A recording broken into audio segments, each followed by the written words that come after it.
Thank you for watching the Shepherd Podcast. It's great to be able to bring you another episode for you to get to know people at Shepherd of the Hills, especially to know some of our ministry leaders. And I'm really excited to share some things with you about our guest for today. Her name is Lauren White. She's our Director of Christian Education and such a great blessing to our ministry. And so, Lauren, welcome to the podcast. Thank you. Yeah. So you've been at Shepherd for how long now? Just over a year. You hit the year anniversary mark. Yep, about the week of VBS. It was Wow. a year. Seems like just the other day that we were in the cafeteria and you were here visiting for your interview. Yep. Yeah. It's been quite a while since then. Yeah. And a lot has happened since then. You are now a mom. Yep. Yeah. So a lot to talk about. So why don't we get your background and then we'll talk about what you're doing in ministry. So you are originally from Oneida, Illinois. I normally say Galesburg just because it's the big town that everybody knows. Nobody knows where Oneida is. It's 600 people. It's the smallest city in Illinois, though. Is it really? Yep, it is. And what's the big town called? Galesburg. Galesburg. How many Yep. people are in the big town? 133,000. Oh, that's So- pretty big. So big, but really tiny compared to San Antonio. Yeah, okay. So you went from a smaller situation, now you're in 7th largest city in the country. You went from Yep. Midwest, and now you're in the Yep. South. So things have changed. Very much so. Yeah. So tell us about life growing up in a town of 600. It was really small, but everybody knew everybody. So I went to school with the same 40 kids, at least in my grade, all the way up through high school. I knew where their grandparents sat in like basketball games or things like that, or who was in what sport, and like the connections that people had to one another. So you really got to know everybody, which is nice. Yeah, I bet. You grew up in the church? Mm-hmm. Yep. Lutheran Church? Yep. Born and raised Lutheran Church. So my mom had attended there when she was a kid. And so we just continued that tradition, and my mom taught at the preschool there too. Oh, okay. So we were there all the time. Okay. Now, I'm thinking about you're serving in youth ministry, that probably you had some important experiences as you were growing up going through youth ministry. Can you tell us about what it was like to be in youth group, and if there were any experiences then that made you want to go into youth ministry? So growing up, we didn't really have a super active youth group. It was kind of a hit or miss kind of thing. We didn't meet weekly. We did Sunday school on Sunday mornings, but that was more of like all the middle and high school kids went and hung out in pastor's office because we knew the kids, and they just went and hung out in dad's office, and that's where we were because we didn't have a teacher all the time. We might have opened a Bible a few times, but a lot of the time it was just chill and hang out. And so I didn't have like a strong youth group. And then we would do things like the National Youth Gathering or go to events and that kind of stuff, which was a lot of fun.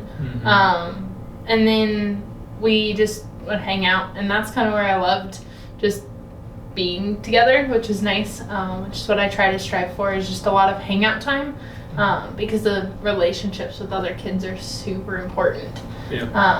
But then I also was involved in a group called Ongoing Ambassadors for Christ growing up. I started that in 6th grade. It was one of the requirements to finish confirmation. You had to attend at least one weekend. And there was always a weekend at our church, so that's generally the one that we all went to. But it taught us how to share our faith in scary situations, which was good for us, and just in everyday situations too. So that's where I started to find my passion for youth ministry. I'm like, okay, I wanted to be a teacher growing up for the longest time. I'm like, okay, perfect. We're going to do this. I'm going to be a teacher just like my mom. I got this. And then I was like, nope, don't want to teach. Never mind, let's change direction. And then for a while I thought I'd do something in physical therapy, and I bounced around a whole bunch of ideas, but then I was like, wait, I can tell people about Jesus and hang out with kids and teach all in the same job. I like that job. Okay. And so then I got connected with a couple of other DCEs, and I got to shadow one of them for a day, and I fell in love with it. Okay. And I introduced you, I believe, at the beginning as Director of Christian Education. That's DCE. Yep. For people who aren't as familiar with the church lingo, can you tell what is a DCE? A DCE is a lifelong learner. So DCEs can work anywhere from birth all the way to death, so cradle to grave, in education side of the church. It looks different in every church's setting. Here I do youth ministry. Some churches focus on families, some focus on adults, some focus on outreach. It just kind of depends as to what it is, but we kind of have like a wide plethora of training. Right. Okay.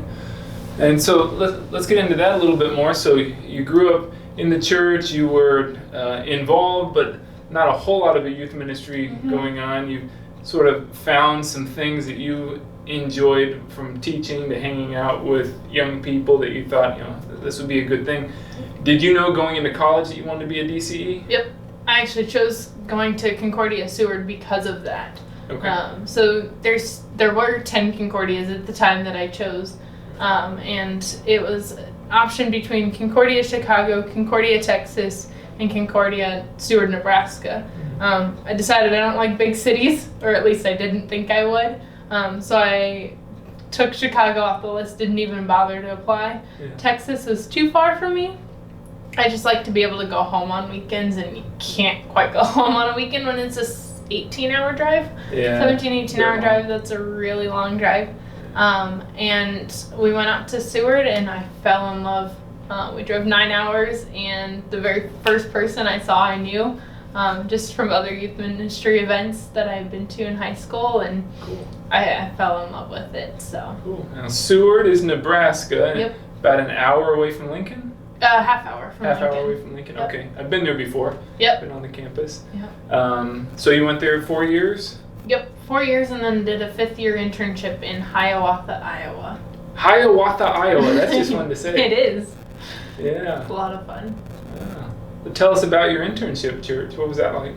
So it's a smaller church. We worshipped probably 100 to 200 people on a weekend. Had 2 services. I had 3 girls in my high school youth ministry. And that was my entire high school youth ministry last year. But it was a blast, the connections that I got to make with them, and I wish I could have spent longer there. But it just wasn't in the cards for us at that time. But I enjoyed it a lot. Worked with high school and youth and children too. Kind of came in, started again there with VBS. That was like my very first big task, was to kind of help finish planning for and help run VBS. And then when I left, I was planning VBS for them. And the next intern to take over. Oh, okay. So only there for a year, but it was an important part of your development being at church. I learned a lot that year. Tell me one thing you learned. Connections with people are really important, and making sure that they understand what what you're trying to convey. Sometimes that can get missed very easily, and so that's a big thing. So just learning how to handle that was a big thing for me last year. Yeah, communication. Always. One of the most important things in ministry and probably in life. Yep. Yeah, and I think all of us are on the learning curve for that. Yes. Yeah, I think it's part of being human. Yep. Yeah.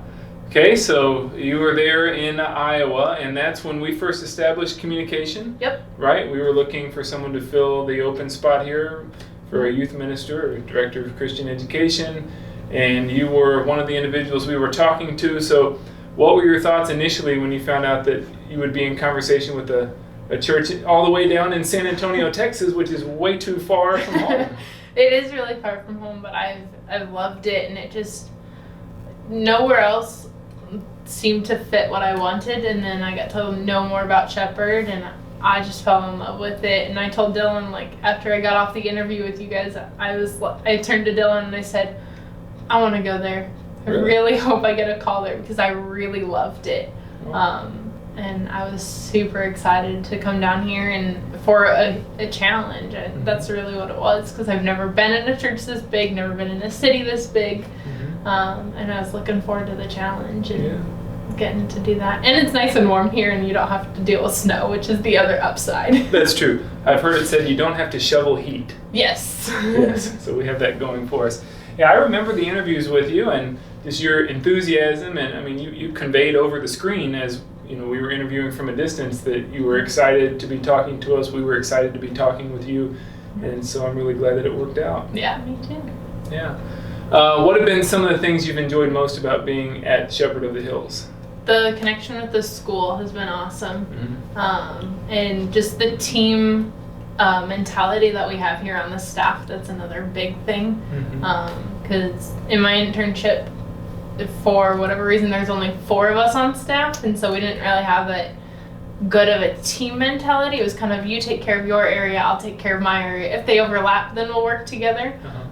But here I feel like we work together really well, just as an overall, which is really nice. And then I've loved having the school, getting the connection with all of those kids has been amazing too.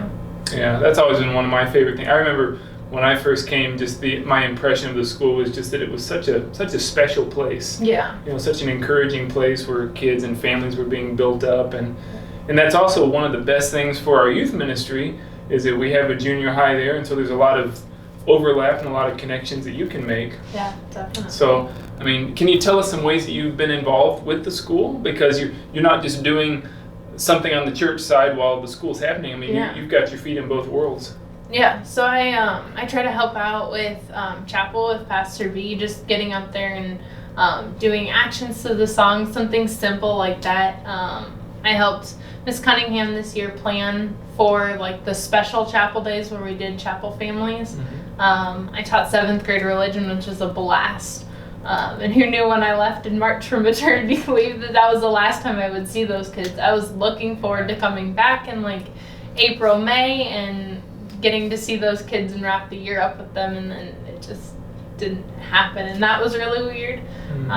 But I'm glad that it was 7th grade, and so I get to see them again next year, whether or not that's in the same capacity or not. That'll be fun.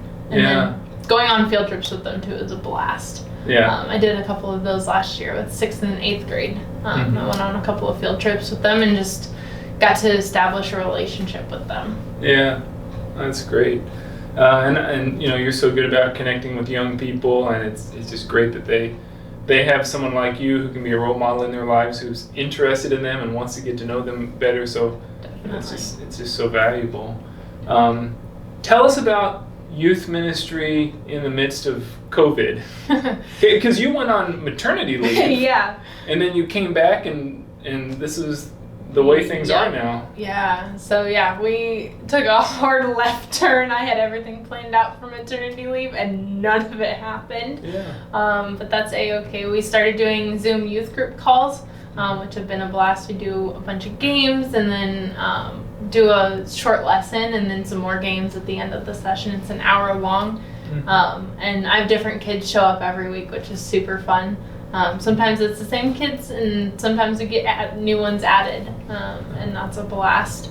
So I love that, and right now I'm in the process of planning out long-term, what does this look like if we can't meet for a while, because we thought, okay, July 1st we'll be able to get back, and then that didn't happen with the spike in COVID cases, so having to rewrap my mind around, okay, let's see what else we can come up with. So I'm looking at starting some other Zoom calls with the different age groups and that kind of thing, possibly doing a book study too with some of the kids. Oh, cool. So cool. So when you're talking about Zoom youth group, I'm trying to wrap my mind around, how do you have a water balloon fight over Zoom? I really wish that was possible, but it's not. No. We do a lot of games. Right now we're doing Jackbox Games. So Jackbox is a company, and they have a game called Quiplash. So basically I ask the question, and then you provide the answer for that. And then kids get to vote what answer they prefer out of the 2 options, and then it's just a kind of make your own answer up kind of thing. Oh, how fun. So there's some really funny questions on there. There's some really hard ones to answer too. Yeah. And then we played Pictionary this last week, because on Zoom there's a whiteboard function, and you can allow people to draw on it. Oh, really? Drawing on a computer is super hard when you don't have a touch screen. Oh, yeah. So it made it all the more funny when we did that. Oh, so. I didn't know about that feature. Yep. Oh, great. And we've played some other games too, but yeah. Those are a lot of fun, especially when you're just laughing, trying to draw a straight line, then it comes out like this and like squiggles. So. Yeah. All right. And we're coming off of what I thought was a very successful Vacation Bible School. You and Cindy Miller worked together, got outside the box. What are your reflections on DriveThru VBS? DriveThru VBS was amazing. I really was happy with how it turned out because I had it in my head, and then we got to the week of, and I'm like, I don't know how to get it from here to there, but we're going to hope that everything we planned for got there. And it did, but we couldn't have done it without our volunteers, which a majority of them were our youth kids. And they took hold of it and ran with it. I gave them a script, and a lot of the times they would take that script and go, okay, I got this. And then they would be able to ad-lib stuff to it, or they just took charge of that station. And they did a fantastic job with it. Yeah. You know, through all of that, you still were able to do youth ministry. Yep, definitely. Yeah. Great. So I'm thinking about, how you work. You are one of the most organized people I have ever met. I try to be. Yeah. So tell me, what's your philosophy on organization? I mean, if you've given, maybe you're just that way, or maybe you've given it some thought as to, what is the mentality that goes on to being very organized, work ahead? What makes you want to do that? Growing up, my mom was a very organized person, so I'm sure I get a lot of that from her. But I can't function when things are not organized. Like if I'm working in a messy space, I have to clean the space before I complete a task, because it's just another thing on my to-do list. And so I work off of a to-do list basically. And the faster I can get things done and plan for them ahead of time, the more I can be flexible and say, okay, well, this isn't going to work out. Well, now I can replan it, but I already have the baseline of it done, which is super helpful too, especially when things like COVID throw a wrench in every plan. I was going to ask, how does that, you're someone who works ahead, you plan, which I love. It's wonderful to work with a person who's so organized. How do you manage whenever you really can't plan more than a week ahead sometimes because everything's changing so much? You plan what you can, and then there's some things where you're just like, okay, well, that's going to have to sit on the back burner for a little while until we can go. But, okay, here's some ideas about, like, possible ways to go about doing that. So, like, First Communion, that's still several weeks away. I have no idea what that's going to look like. But I have ideas from how the class used to be taught. And then, okay, so these things are going to be the things I have to change. Here's 3 options as to what we can do in the last minute changes that we would have to make. Right, so we've got some different scenarios. We just don't know which one we'll get to use at that point in time. Yeah, so exactly. You have to be prepared. Yep. Yeah.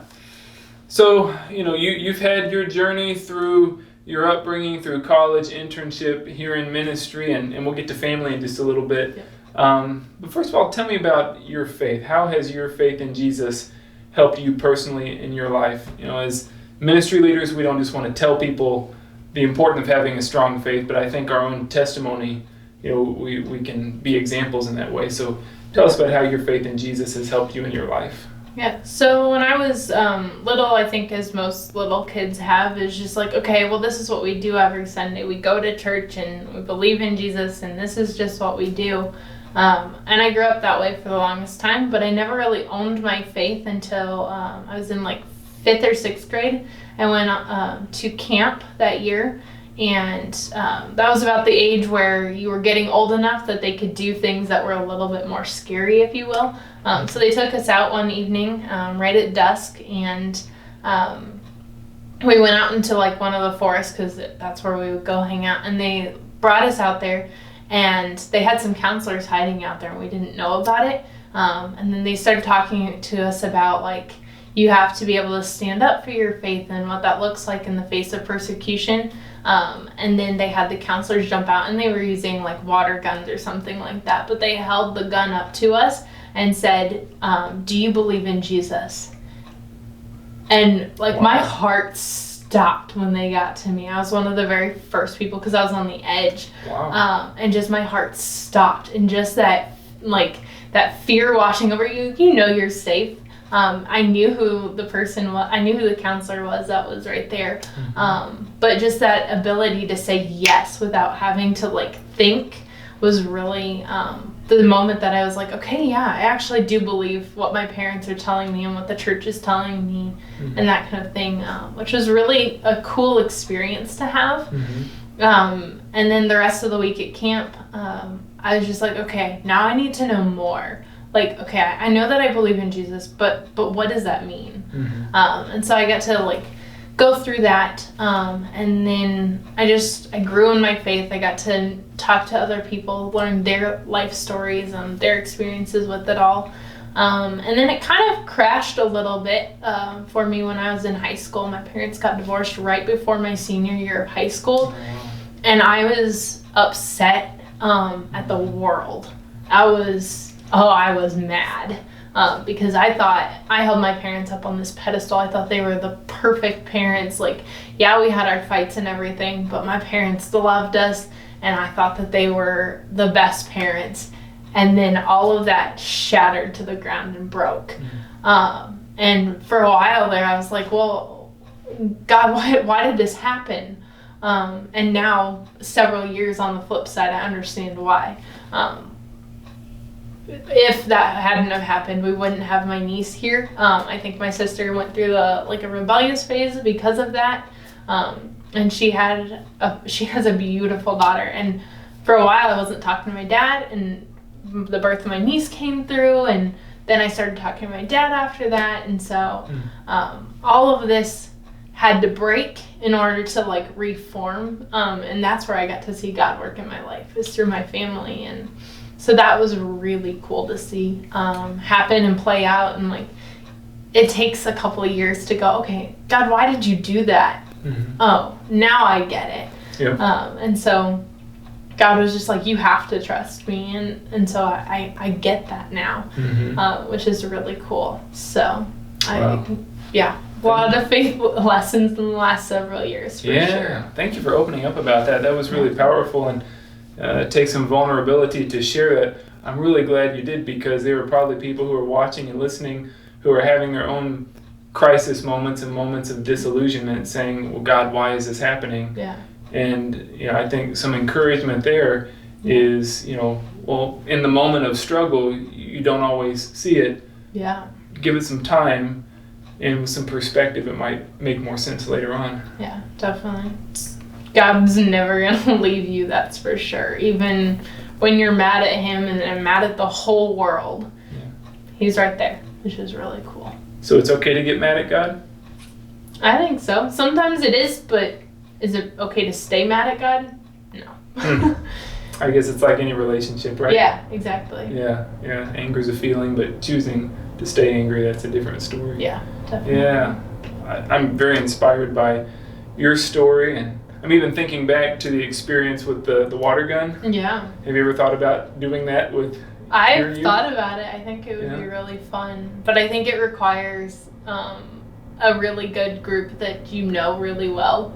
You can't just do that to somebody who's brand new to youth group. I think that would be too much all at once. That would be shocking. Yeah, but I think that would be fun to do eventually. And just to see their reaction and get to talk to them about that. And see what they would do in that situation. They probably would not forget about it. Oh, I haven't. Yeah. Wow. So tell me about your vision for youth ministry here. And it's so hard to make any kind of long-term plans.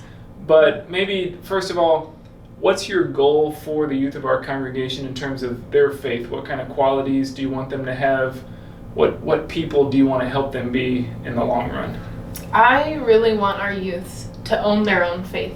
Like I said, a lot of times as a kid, you're just like, okay, well, we go to church because that's what we've always done, or I believe in Jesus because mom and dad told me about Jesus, or pastor told me about Jesus.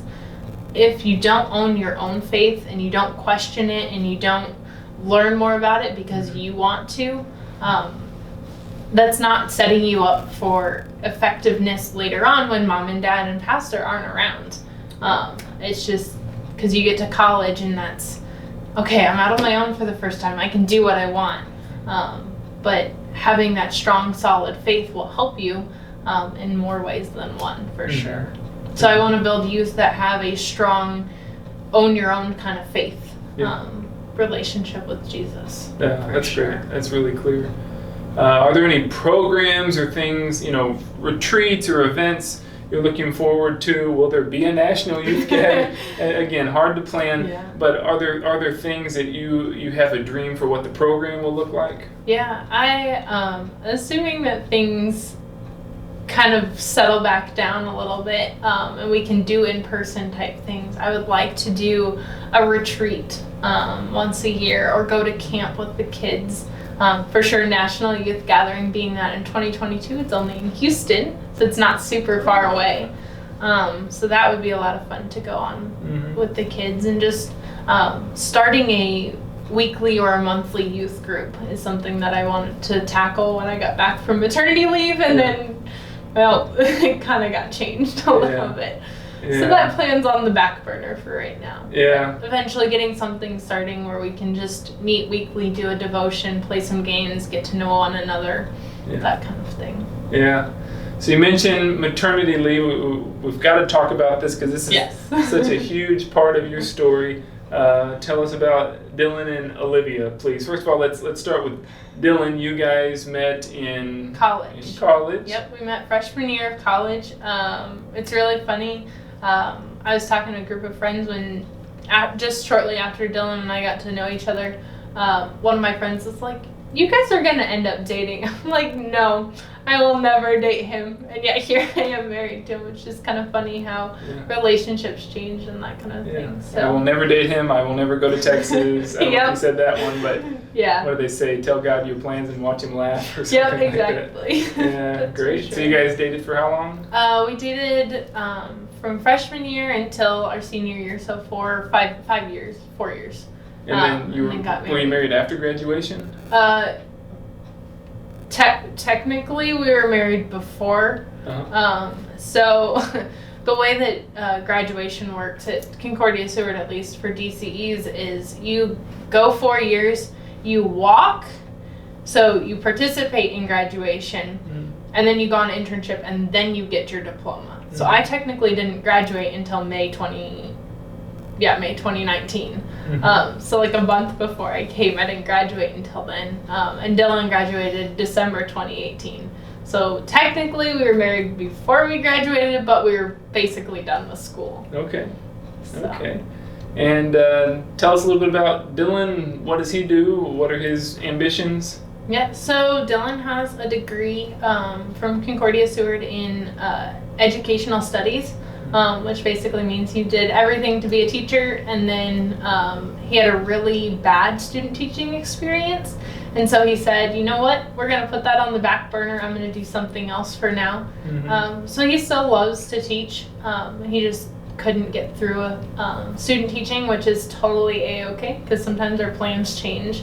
And so right now he's unemployed due to COVID, but he's looking for a job and planning to sub in the fall. But he's been a rock star. When we were dating and he found out my degree, he said, "Okay, I'm gonna follow you wherever you go." Wow. Which has been amazing. He's so supportive, because he's changed jobs a lot over the last couple of years due to moving and that kind of thing, and so I've really appreciated that, and just having that support is really nice. Yeah. So I can chase my dreams. Yeah, he's a good man. Yeah, he is. Yeah, and then you have an addition to the family, and her name is Olivia. Can you tell us the story of Olivia? Yeah, so Olivia was born March 6th of this year, so Dad's birthday, which is kind of cool. Yep, born on Dad's birthday, baptized on Father's Day. Yeah, I think they're going to be close. I think so, yeah.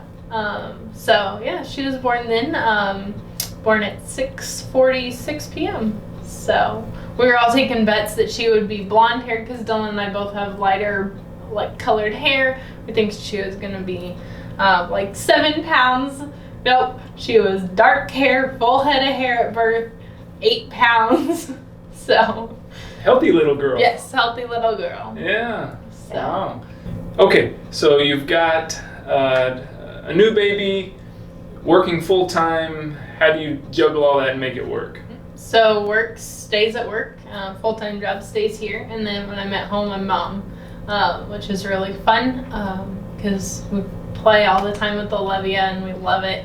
But that's another reason as to why I work ahead and I plan, and I try to knock things out when I'm here so that I don't have to take work home with me.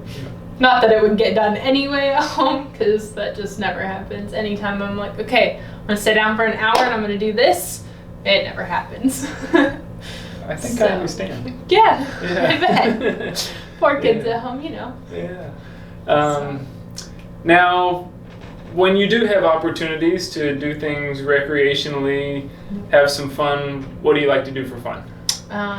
We like to travel and go do things, just be outside and like go visit places. So this week we've been to the Riverwalk like 3 times because we've had family here, which has been fun. We went to Corpus Christi last week just to go explore with some family, and otherwise we watch Netflix. Okay. So that's another pastime of ours, or hanging out with friends too is another fun one. Favorite kind of movies? Marvel movies. All right. Yep. Very good. Avengers and all that good stuff. Very good. Very good. Well, is there anything else you want to share? I think we covered it. I think so. All right. Great. Well, thank you so much for joining us for the podcast, Lauren. You're such a blessing to the ministry, and I'm so thankful for all that you do here for our youth and for the congregation and for those of us who work with you. Yeah. I love it here. That's for sure. Great. Great. Well, thank you all for watching the Shepherd Podcast. It's been great to spend this time with you. Please join us again next time. God's blessings to you.